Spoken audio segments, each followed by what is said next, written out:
a lo mejor lo reprimió, lo estuvo bloqueando, y cuando nosotros reprimimos y no dejamos fluir a la emoción, no la sentimos, es como si tuviéramos un recipiente que obviamente le vamos subiendo poco a poco al no expresarla, pero el recipiente pues tiene su límite, ¿no?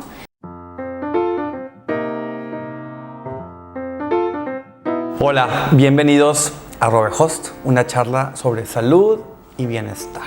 En este programa, que es el número 13, estamos bien contentos con nuestra invitada especial por dos motivos. Número uno, porque es licenciada en psicología clínica con especialidad en clínica sistémica, y platicando con ella de ciertos temas que algunos ya los escucharon en mis historias, nos dimos cuenta que en el tipo de terapia que da ella, podemos abordar los temas transgeneracionales, así como el tema de las emociones, que en muchos casos es un tabú, sobre todo aquí en el norte del país. Hay gente que no puede ni llorar porque así se lo inculcan, y ahorita vamos a tocar ese tema. Pero aparte, el segundo motivo es porque es familia. Somos de la misma sangre, y es la primera vez que invito a alguien a este programa de este tipo. Es la licenciada Mónica Elizondo. Bienvenida, Moni. Muchas gracias, Robbie. Muchas gracias por la presentación. Nos tardamos mucho en que vinieras. La verdad, yo también estoy bien contenta y emocionada y agradecida contigo de que me hayas invitado a este espacio. Okay. Y más porque se me hace muy padre que utilices tus redes sociales para psicoeducar en temas relacionados con la salud. Y qué padre que yo pueda venir aquí contigo y aportar mi granito de arena. Estoy seguro que va a ser de gran ayuda para mucha gente que nos sigue, ¿ok? Pero bueno, entrando, pues ahora sí a la carnita del tema. Platicando contigo previo al programa, me sorprendí con el tema de las emociones, porque me hizo de alguna forma como que referencia a una película muy popular, Inside Out, también aquí en México llegó como Intensamente, donde representan distintas emociones en la cabeza de la protagonista de la película. Y también me atrevo a decir, tengo una muy buena amiga, Rocío Gómez Turner, que es la de Juntas de Consejo Influencer, que maneja un esquema similar, ¿no? Maneja como que personajes distintos, en donde inclusive, por eso se llama Juntas de Consejo. O sea, se está peleando el uno con el otro en qué es lo que tiene que hacer en torno a una decisión. Y me di cuenta, por lo que me platicabas, que esto hasta cierto punto no está tan lejos de lo imaginario o de lo que estamos hablando ahorita, ¿no? Así es. De hecho, yo quería contarles un poquito de primero qué son las emociones. Ok. Las emociones son una reacción que nosotros tenemos a nivel fisiológico de estímulos que muchas veces son internos o externos, ¿no? Los internos vienen siendo, por ejemplo, imágenes mentales, pueden ser reacciones corporales, o también pueden ser líneas de pensamiento, ¿no? Entonces, cuando nosotros estamos pensando en alguna de estas cosas, puede surgir una emoción. Es como un trigger. Ajá, exacto. Entonces, por ejemplo, las externas, los estímulos externos, pues podrían ser personas, podrían ser situaciones o podrían ser lugares. Un susto y pues reacciono con miedo. Exacto, totalmente. Pero hay un punto súper importante que muchas veces las personas como que lo dejan pasar y no creen que es tan importante. Entonces es algo como que quería recalcar, que es súper importante identificar de qué evento viene esta emoción. O sea, en qué momento temporal, porque puede venir del pasado, puede ser del presente o puede ser del futuro, ¿no? Y el que identifiquemos de qué momento temporal nos ayuda también a nosotros a darnos cuenta. Te voy a poner un ejemplo. A lo mejor es de un evento del pasado. Entonces, ahí nos está hablando... ¿Algún tipo de traumatismo? Ajá, okay. Sí, exacto. Entonces, ahí nos está hablando que ese evento, él no pudo gestionar adecuadamente esa emoción, ¿no? Okay. Supongamos que fue enojo, ¿no? Entonces, ¿a lo mejor lo reprimió? A lo mejor lo reprimió, lo estuvo bloqueando. Y cuando nosotros reprimimos y no dejamos fluir a la emoción, no la sentimos, es como si tuviéramos un recipiente que obviamente le vamos subiendo poco a poco al no expresarla. Pero el recipiente, pues, tiene su límite, ¿no?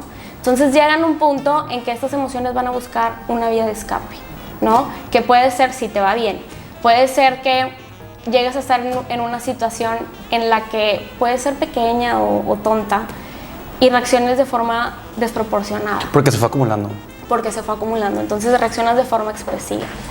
Y muchas veces piensas y lo relacionas de que, ay, pues con puras emociones negativas. Pero la verdad es que no, también muchas veces las emociones placenteras, de expresarlas de manera muy elevadas, cuando las estás acumulando, pues puedes llegar a tener episodios maníacos. Entonces cualquier emoción que se esté bloqueando, pues va a haber un punto en que va a salir. Entonces esa puede ser una consecuencia al bloquear. Entonces, a ver si estoy entendiendo.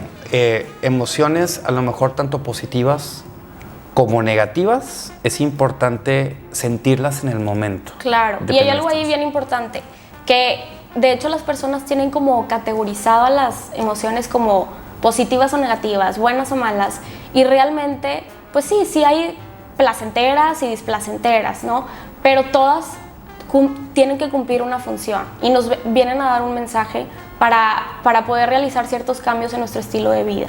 Entonces, eso es algo que yo quería platicar ahorita con las 6 emociones primarias o básicas, para que se den una idea de lo importantes que son y la función que vienen a ayudarnos para hacer todos estos cambios, ¿no? Y muchas veces pues lo impedimos porque, a lo mejor el miedo pues sí es muy incómodo sentirlo, pero la función que tiene es súper importante. Entonces, pues bueno, si quieres les platico cómo son estas funciones de cada emoción. Sí, pero por ejemplo, me llamó la atención ahorita que decías que puede ser algo que pasó en el pasado, algo que está pasando en el presente, pero ¿cómo sería en el futuro? En el futuro, por ejemplo, que tengas miedo, que dices, ya me voy a graduar, tengo el siguiente semestre. Ah, que lo estás como que proyectando. Entonces, exacto, entonces tú estás pensando en el futuro y el que estés pensando en el futuro, exacto, pues te está produciendo ciertas emociones, también es un estímulo eso. Entonces, por ejemplo, ahí veríamos identificada pues que tengas ansiedad, estrés, etcétera, ¿no? Y todo eso produce muchísimas cosas en la persona, ¿no? Entonces, normalmente bloqueamos lo que no nos hace sentir cómodos. Sí, justo tuvimos la visita hace poquito en el programa de un psicólogo, de Carlos, que decía que la ansiedad hasta cierto punto pues es un estímulo natural que tenemos todos como mecanismo de defensa y que es bueno, o sea, de primera instancia es bueno porque nos ha mantenido vivos a lo largo de toda la historia de la humanidad. Pero si se descontrola, si se convierte ya en un trastorno, pues entonces ya no es correcto. Lo que estoy entendiendo por lo que platicas es que con las emociones pues pudiera ser algo similar, ¿no? Es bueno que las tengamos, pero no queremos que estas se salgan de control. Exacto, y por ejemplo, yo ahorita te puse un ejemplo de si las guardamos, pues a lo mejor ibas a reaccionar de forma desproporcionada, pero eso sí te va bien, porque llegan a un punto en donde muchas veces ya están dentro de esta dinámica y están en un círculo vicioso, y es, lo guardo hasta que llega al tope y exploto y así funciona, y eso a veces pues también crea rupturas con todo en tu entorno, con las relaciones, etcétera, ¿no? Pero si sigues funcionando de esta manera, pues ¿qué va a pasar? Que te va a enviar un mensaje, digamos que mucho más fuerte para que prestes atención. ¿Y cómo se va a ver reflejado? Pues te vas a comenzar a enfermar, seguramente, para que comiences a poner atención ahora sí. O sea, mucha gente a lo mejor acude a terapia cuando ya su vida ya está bien, neta, su vida está en un caos. Bien quebrada. Entonces, la idea no es que lleguemos hasta ese extremo y que podamos psicoeducar la importancia de saber gestionar nuestras emociones, y yo creo que al saber la función que tiene cada una ayuda a que las personas se permitan sentir. No está malo sentir miedo porque pues tiene una función, ¿no? Entonces... Y así como en la película o como en los 4 elementos naturales de la Tierra existen a lo mejor emociones que estas son las que hay fijas. Sí, claro, las básicas o primarias se le conocen, que viene siendo la tristeza, el enojo, la sorpresa, el asco, la alegría, y creo que me falta por ahí miedo, que es el miedo. Ajá. No lo había dicho, ¿verdad? Sí, lo dijiste hace ratito. Ajá. El miedo. Entonces, esas son las 6 emociones primarias o básicas, ¿no? Por ejemplo, la tristeza se manifiesta cuando la persona está en un proceso de pérdida, que perdiste algo que para ti tiene mucho valor. Por ejemplo, algún familiar o alguien que quieres mucho falleció, pues estás viviendo ahí una pérdida, ¿no? O cuando tienes una ruptura amorosa, o te despidieron de tu trabajo. Que no necesariamente es depresión. no necesariamente es depresión, pero pues vives también tu tristeza, ¿no? Que la gente a veces lo considera como un sinónimo y no, o sea. Sí, no, son dos cosas distintas. Pero el no expresarla, por ejemplo, sí te puede llevar a una depresión. Desde luego, ajá. Y por ejemplo, otra situación que a mí con pacientes me ha pasado mucho, que vienen como muy desconcertados porque no le pueden adjudicar, no tienen una respuesta lógica a lo que sienten, porque ya que exploras y todo, se van dando cuenta que sienten que perdieron algo de ellos mismos. Y pues perdieron a lo mejor su alegría, su motivación, sus ganas. Y el hecho de que no hayan perdido o hayan tenido una situación que digas, pues falleció mi amigo, como que ya entiendes de dónde viene tu como que eso es muy evidente. Ajá, es muy evidente. Entonces, bueno, pues entiendo por qué me siento así. Pero en esa situación es más compleja porque para ellos es, ¿por qué me siento triste si todo está bien? O sea, no le encuentro una respuesta lógica. Y aquí lo que tenemos que hacer es decir, no tengo por qué preguntar el por qué, sino el para qué. Porque con el para qué, entonces vamos a pararnos un poco, a reflexionar y analizar, a ver, ¿qué me quiere enseñar esta situación? ¿Qué tengo que aprender eso? ¿Cuál es el mensaje? Y esa es la idea que debemos de tener con cada situación y con cada emoción para lograr como abstraer lo bueno de la función de cada emoción. Ese es en el caso de la tristeza. Bueno, un paréntesis ahí. Tiene dos funciones bien importantes la tristeza. La primera que es la de te incita a hacer introspección. Entonces, tú sea, está interesante, sí. O sea, de primera instancia yo no hubiera encontrado cuál es la función benéfica de estar triste. Es porque reflexionas. Exacto. Te da el momento de... Normalmente estás triste y ¿qué dices? No quiero salir de fiesta, no quiero convivir, quiero estar solo. Ajá. Entonces te ayuda a hacer una introspección de lo que tu cuerpo necesita. ¿Qué cambios tengo que hacer para mejorar mi calidad de vida? Y esa es la función más importante de la tristeza. Y tiene otra función que también obviamente es importante, que cuando estamos pasando por una situación adversa o difícil, imagínate, si perdí a un muy buen amigo. O un duelo, o lo que sea, pues te incita a que las personas que quieres te acompañen, te apoyen, te apapachen, etc. Entonces ayuda a crear también conexión con las personas que quieres. Esas son las dos funciones importantes de la tristeza. En el caso, por ejemplo, del miedo, a estas... O sea, creo que es la emoción... Pues es para sobrevivir. Es para sobrevivir. Es una manera también de decir... O sea, es una forma adaptativa. O sea, para sobrevivir, exacto. Y te ayuda a actuar con rapidez en ciertas situaciones. Cuando creemos que hay algo peligroso, ¿no? O también cuando creemos que hay una situación con la que no contamos con las herramientas suficientes de la que nos exige la situación. Entonces sentimos miedo y te sientes incómodo. Tratas de evitarla, ¿no? De, no, mejor no me voy por ahí porque puede pasar algo, ¿no? Entonces, prácticamente el miedo, la función principal es de protegernos. Entonces, obviamente es súper importante. Desde luego. Sí.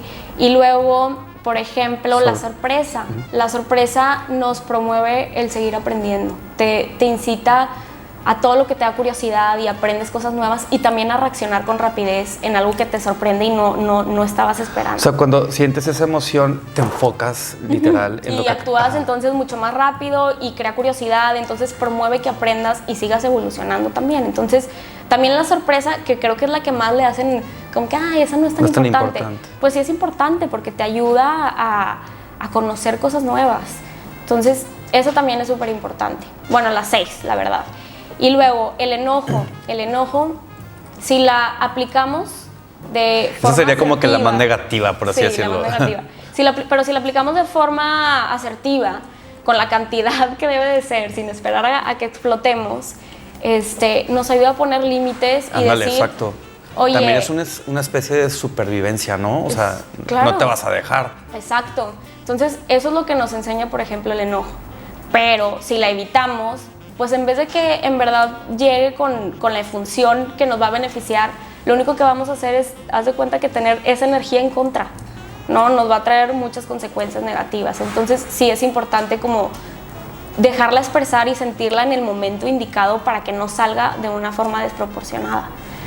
Y en el caso del asco... Eso me llama la atención porque al fin médico, pero como que para mí la palabra asco me suena algo más bien como un síntoma de una enfermedad, no tanto como una emoción, ¿no?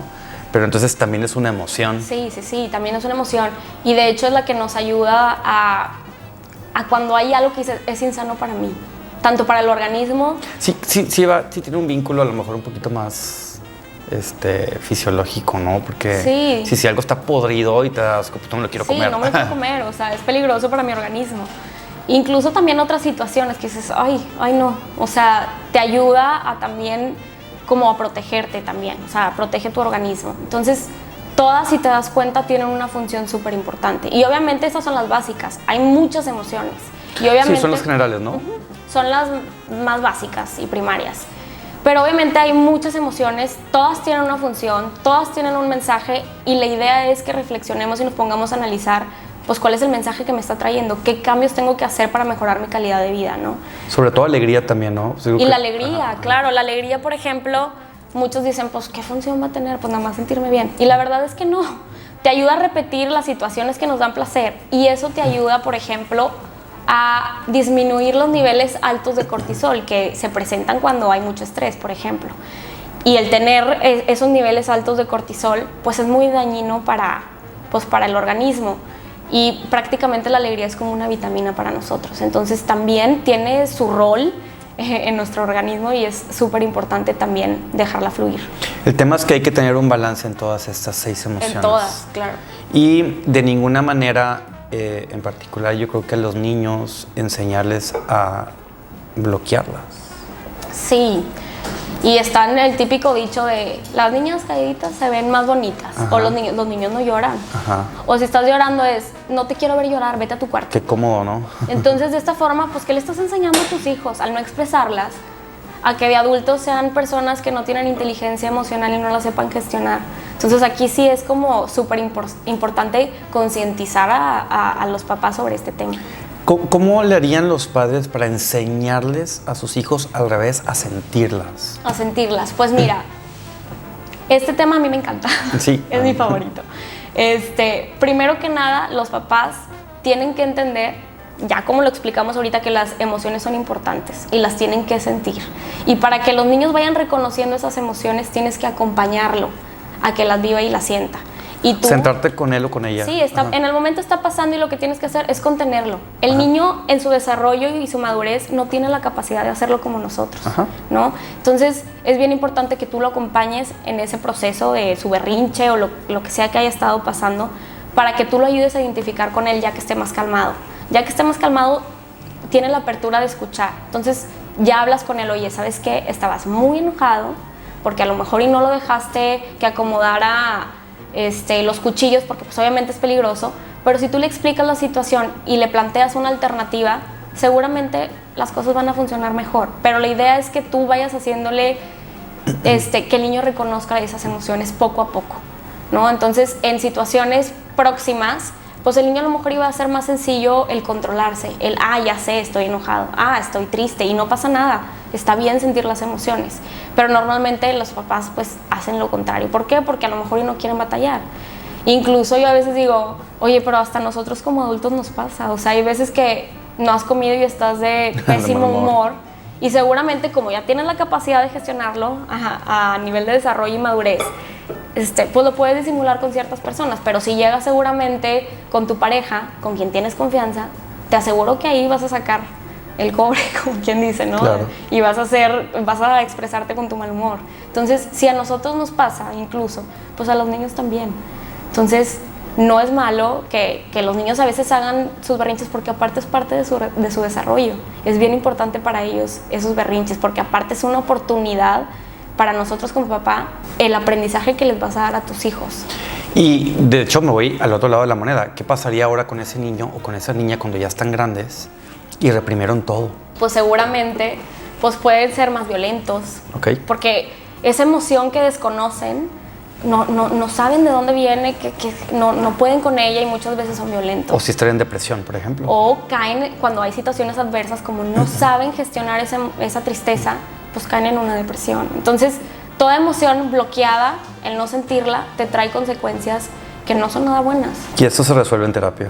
Esto se resuelve en terapia, totalmente. Importante que no de un día para otro, ¿verdad? No de un día para otro y creo que se vive el proceso de una forma individual. O sea, a lo mejor y tú puedes acudir conmigo porque tienes depresión, pero el proceso que llevamos va a ser prácticamente individual, personal, se diseña para cada Pero sería persona. importante detectar esos momentos de la niñez en donde todo esto empezó a hacerse una bola enorme de hielo. Sí, sí es Ok. importante. Y también pues todas estas creencias instaladas que están ahí, que tenemos que... Romper paradigmas. Exactamente. Ir psicoeducando de, es bueno, deja sentir tus emociones. Y como psicoeducar en toda esta parte que acabamos de platicar de, tienes que sentirlas porque cada emoción tiene una función, si no lo haces pasa esto. Entonces ya siendo consciente de todo esto es mucho más sencillo trabajarlo. Pues entonces es súper importante no categorizar desde Exacto. chiquitos, de que déjenlos llorar, déjenlos ser felices, Sí. déjenlos jugar, pues, o bien déjenlos tener miedo, o sea, que puedan experimentar ese tipo de cosas. Claro. Pero también, por ejemplo, platicábamos en este mismo tema de categorizar. A mí en mi casa me pasaba todo el tiempo. Mi papá siempre me decía que yo era debilita y mi mamá siempre me decía que yo era cantú.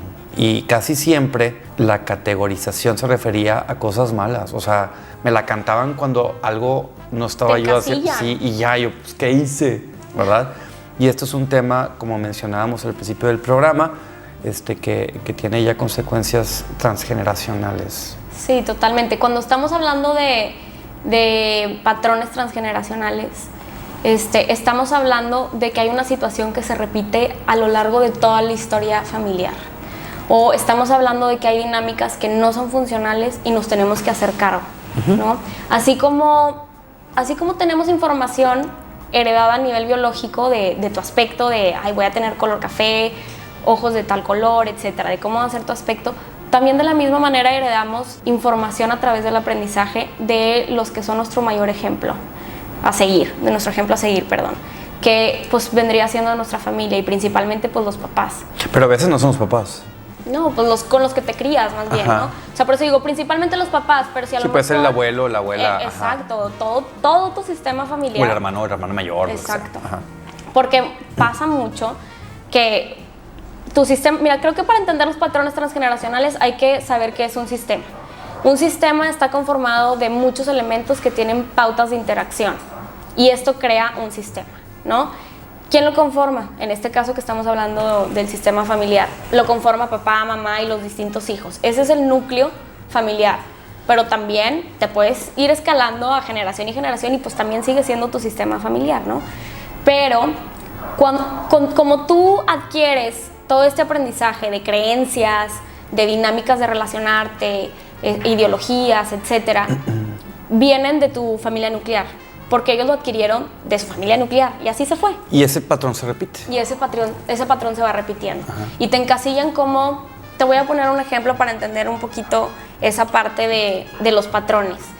Y es un ejemplo medio sencillo que a lo mejor y normalmente cuando acudo a una terapia vienen con patrones mucho más complejos, pero creo que nos va a ayudar un poquito para entender cómo es que se van repitiendo. Y, por ejemplo, los Pérez. Pues todos los Pérez, todos los hombres son doctores. Todos los hijos hombres son doctores.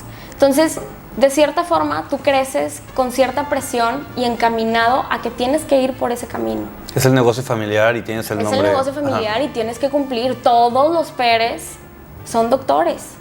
Entonces llegan a un punto en el que, pues quieras o no, sí tienes esa tendencia, aunque tú no quieras. Y muchas veces está como en el inconsciente y no te das cuenta que ni siquiera es algo que tú quieres. Simplemente por pertenecer al sistema, ya, lo voy a hacer. Y si no pertenezco, porque si decido la otra opción, es sentir que no pertenezco al sistema o a los Pérez, ¿no? Cuando a lo mejor esta persona pudo haber tenido afinidad a esa profesión, o tal vez no. O tal vez no. Y eso es lo que pasa. Y cuando estás en el sistema y estás como envuelto en todo este show que te estaba diciendo ahorita, creamos también lealtades que son inconscientes o invisibles.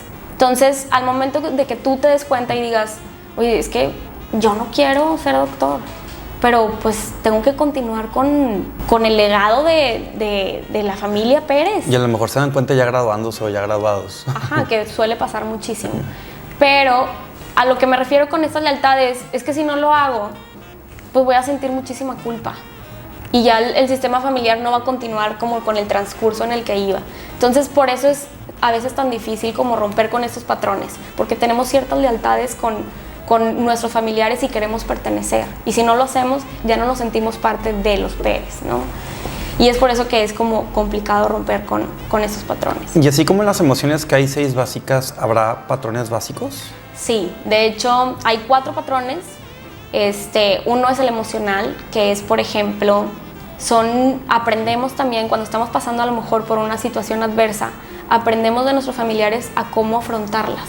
Las puedes afrontar con tristeza, con enojo, o a lo mejor y te sientes como, ay, qué padre, es algo nuevo, quiero un reto. Es algo que aprendimos en el núcleo familiar. Y lo aprendimos, exacto, cómo la familia afrontaba X situación. Y lo absorbes desde chiquito y así. Se abrumaban mucho, eran muy ansiosos, cómo afrontaban X situación, y eso también lo puedes aprender. El patrón de comunicación. Por ejemplo, hay familias que son pasivas y no comunican nada.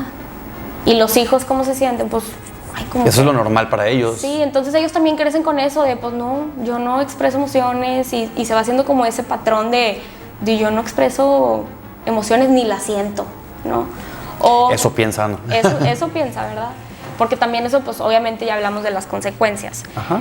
O otro patrón de comunicación que suele pasar mucho con las mamás, que es la comunicación paradójica. Y es cuando las mamás, a lo mejor y verbalmente, sí son muy cariñosas, pero en el momento que se acerca al hijo, su reacción es de rechazo. Y eso crea demasiada confusión en los niños y desarrolla una tendencia a crear esquizofrenia.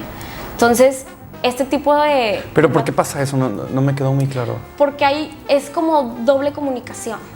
O sea, yo te digo una cosa, pero haces otra, entonces crea cierta confusión que al niño le hace no estar dentro de la realidad. Ok.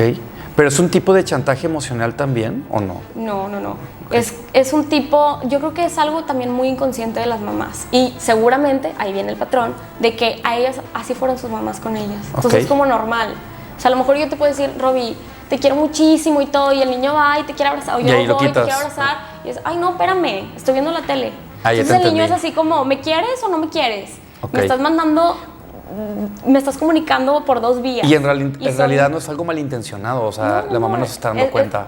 Así funcionó la mamá. Ajá. Porque así la criaron a ella, y en su casa seguramente también fue de esa forma. Ya entendí. Entonces, creamos esa tendencia, ¿no?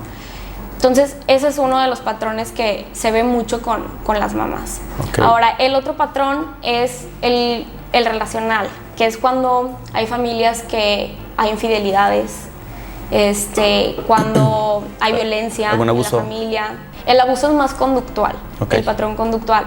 Pero el relacional, por ejemplo, cuando hay divorcios, no sé si te ha tocado ver, que hacen alianzas. La mamá trata de hacer como un complot con los hijos para poner en contra, claro que lo he notado, del papá. Pero también puede ser el papá al revés, ¿no? Ajá, o viceversa, ¿no? Ajá. Pero el chiste aquí es que tratan de hacer alianzas para poner en contra de otro integrante. Ese sí es un chantaje emocional. Ahí sí, por ejemplo. Ajá. Y por último, el patrón conductual, que ahí sí entra lo del abuso sexual, y por ejemplo, abuso de sustancias, o sea, de cualquier adicción. O sea, si los niños vivieron en un entorno donde había este tipo de abusos, ellos lo pueden llegar a repetir. Si no rompen con este patrón y no sanan, sí. Ok. Tienen una alta probabilidad. Aunque entiendan que es malo.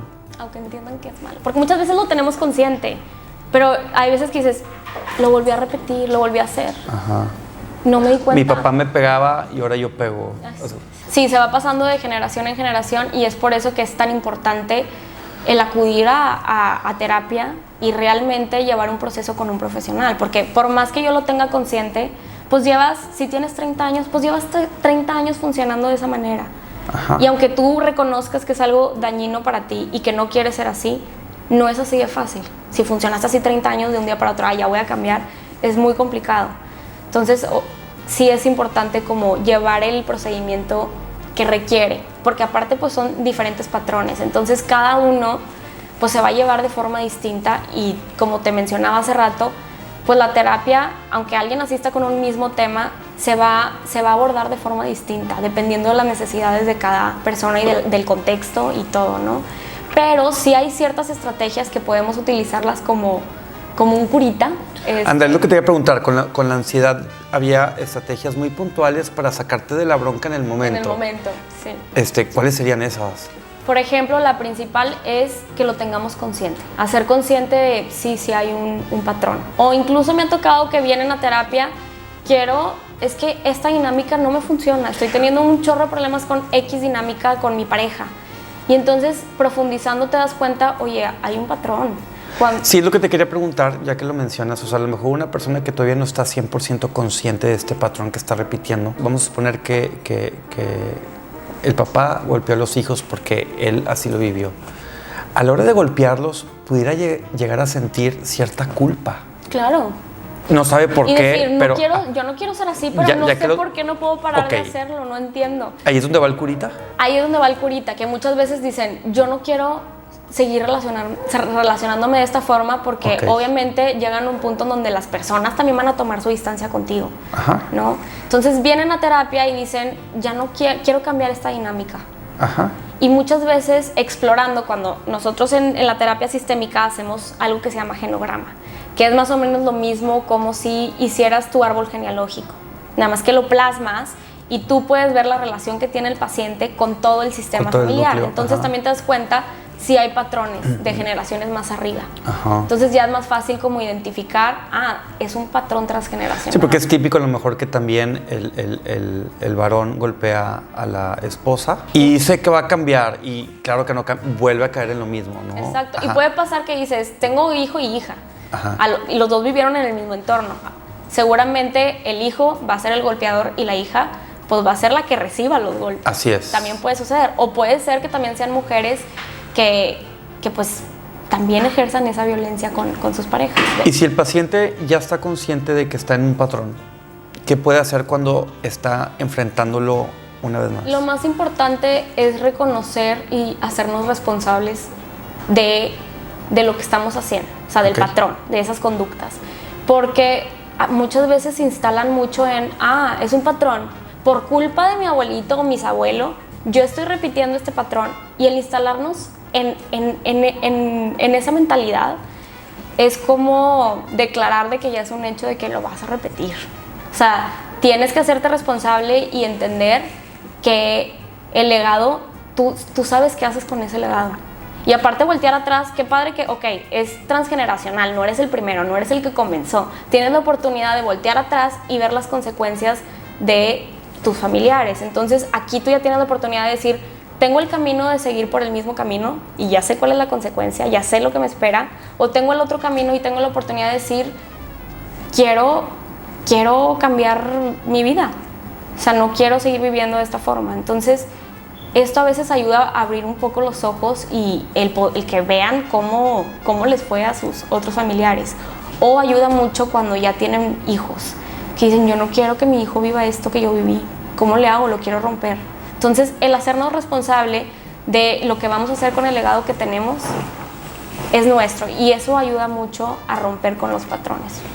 Ok, y por ejemplo, preguntaban también ahí en las redes, porque subí una cajita con preguntas, y esa culpa que le echan al abuelo o al papá, decían, ¿y cómo los perdonamos? Sí, digo, eso es todo un proceso y de hecho creo que es la parte como más complicada. Y lleva tiempo.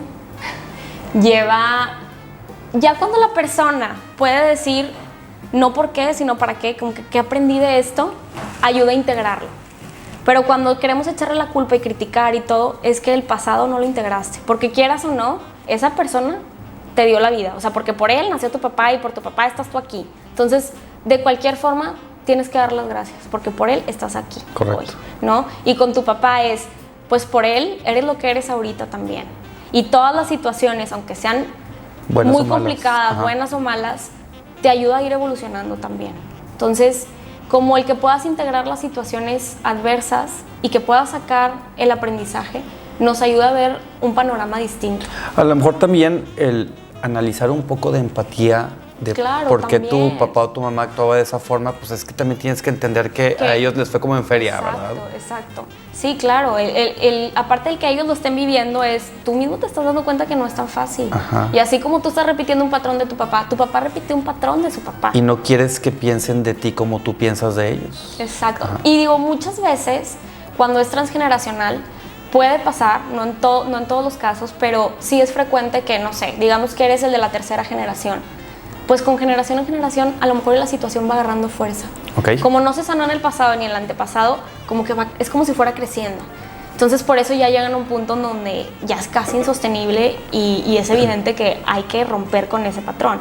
A lo mejor y no les tocó así a los pasados, y a ti sí. Entonces, tú tienes la oportunidad de cambiar el rumbo de los siguientes descendientes, de que ya no les toque seguir repitiendo esos patrones. Y por lo general, nadie quiere eso para sus hijos. Entonces, eso ayuda mucho como a romper con estos patrones. Moni, también preguntaban que en este caso, hablando de generaciones, el lenguaje que utilizan los papás no siempre es el mismo que manejan los hijos, y esto también a lo mejor hace un gap en comunicación, ¿no? Sí, digo, yo ahí creo que depende mucho de la edad del niño. Pero muchas veces creemos que hablando con ellos y razonando con ellos como adultos nos van a entender. Y realmente pues son bebés. O sea, si estás en una situación que es peligrosa para el niño, es retíralo. O hay un objeto que a lo mejor es peligroso, pues tú quítaselo, ¿no? Pero muchas veces los papás se sienten frustrados. Por ejemplo, cuando hay un berrinche, que dicen, creo que fallé como papá totalmente. O sea, que estoy haciendo todo al revés. Ajá. No sé qué hacer porque... No ven el rumbo. Ajá, no ven cómo lidiar con ese tipo de conductas. Y lo que yo les diría es, vean los berrinches como una oportunidad de aprendizaje. Oye, pero en los adolescentes, también puede pasar, ¿no? O sea, Claro, y ahí sería pues de chiquito, o sea... porque no me entiendes, o sea, hasta te la cantan. Ah, bueno, ahí también es por los procesos que está pasando él, hormonales, y Correcto. pues todo el cambio de dejo de ser niño, pero tampoco soy adulto, entonces ellos también están pasando por un proceso, digamos que complejo. Porque siento que ahí sí el papá a lo mejor y la mamá se sienten de ahora sí fracasé como padre, o sea, que estoy haciendo mal, ¿no? Sí, y muchas veces ahí hay que ser empáticos. Tú como adulto dices, ya pasé por esa etapa y cómo la viviste tú. Muy bien. Entonces, muchas veces es darle su espacio un poquito, su independencia, sin dejarlos de guiar, ¿no? Porque al final de cuentas sigue siendo su papá y hay reglas y hay normas y hay cosas. No es como que, ay, pobrecito, está pasando por el proceso de su adolescencia y su pubertad, entonces pues hay que dejarlo ser. Aquí es súper importante que sí seamos como muy respetuosos con tu independencia, porque pues ya estás creciendo y todo, pero en esta casa hay ciertas normas, hay ciertos límites, etcétera, ¿no? Como para que no se descarrilen tanto en ese proceso. Muy bien, entonces así como moraleja en este tema de generaciones, transgeneracional, es si la gente que nos está viendo se da cuenta que están repitiendo algún tipo de comportamiento, hay que hacerlo consciente, y si queremos romperlo, si vemos que de alguna forma esto no es algo bueno, ir a terapia. Sí, totalmente, con un profesional. Trabajarlo. Sí, y entender que es todo un proceso. No es como que ya lo hice consciente, fui a 3 sesiones y ya estoy a todo dar. Realmente es todo un proceso. Pero sí se puede. Sí, claro que se puede. Y muchas veces en el proceso puede haber recaídas. De voy muy bien, y de repente, híjole, otra vez tuve esta conducta. Y es como el hacer consciente de, híjole, recaí, y es otra vez retomar como que el camino y el rumbo, ¿no? Pero imagínate lo bonito, a mí lo que se me hace muy, muy bonito de esto que estás diciendo es que tienes en tus manos el poder romper una situación que se ha repetido a lo mejor por muchas, sí, o sea, más de 100 años tal vez, sí, para que las siguientes generaciones que vengan no tengan que pasar por lo mismo que tú. Sí, tienes una carga impresionante, wow, en tu espalda, pero por eso yo muchas veces les digo, tú tienes el legado, tú sabes qué haces con él, y de eso va a depender las generaciones futuras. Entonces, obviamente cuando dicen generaciones futuras, mi hijo va a pasar por eso, como que les impacta mucho, y ahí es cuando muchas veces dicen, no, sí, ahora, o sea, sí lo quiero trabajar. Pero no es nada fácil, es todo un proceso, pero sí se puede romper con los patrones. Hay unos que son más persistentes que otros, pero claro que se pueden romper todos los patrones. Súper bien, y bueno, ahora lo más importante, si alguien tiene alguna duda, alguna inquietud o mejor aún, si quisiera acudir contigo para terapia, ¿dónde te encuentran? Sí, me pueden encontrar en psi.monicae y en Facebook. Eso era es en Instagram. Ajá. Y en Facebook me pueden buscar como mi nombre, Mónica Elizondo. Muy bien. Pues muchísimas gracias, Mónica, por estar aquí. No, hombre, a ti, Roby, la verdad Aprendí bastante. Para mí todo esto es nuevo. Y muchísimas gracias también a ustedes que tan amablemente siempre están al pendiente de estos consejos en cuanto a salud y bienestar en el programa de Robehost. El siguiente programa viene un cirujano plástico y sé que también van a aprender muchísimo de este tema. Que estén muy bien.